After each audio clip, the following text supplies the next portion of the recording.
Iso ઓક્ટેનમાં 1 degree 2 degree 3 degree અને 4 degree carbon પરમાણુની સંખ્યા દર્શાવવાની છે.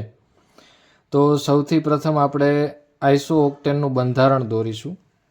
તો આઈસો ઓક્ટેનનું બંધારણ કંઈક આ રીતે થશે.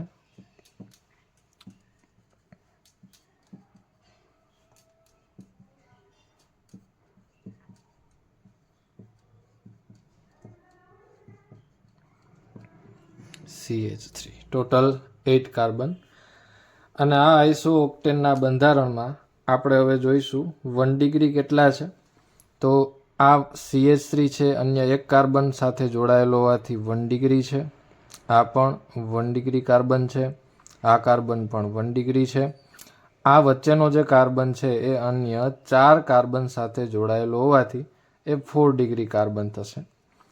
આ કાર્બન અન્ય 2 કાર્બન સાથે જોડાયેલો હોવાથી 2 ડિગ્રી થશે. આ કાર્બન અન્ય 3 સાથે જોડાયેલો હોવાથી 3 ડિગ્રી થશે. અને આ 2 કાર્બન છે એ બંને 1 ડિગ્રી થશે. હવે આપણે સંખ્યા જોઈ લઈએ કે 4 ડિગ્રી કાર્બનની સંખ્યા 1 છે. ત્યારબાદ 3 ડિગ્રી કાર્બન એ પણ 1 છે.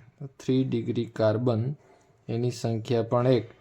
2 ડિગ્રી કાર્બનની સંખ્યા પણ અહીં 1 દેખાય છે. 2 ડિગ્રી કાર્બન 1 અને 1 ડિગ્રી કાર્બન 1, 2, 3, 4 અને 5.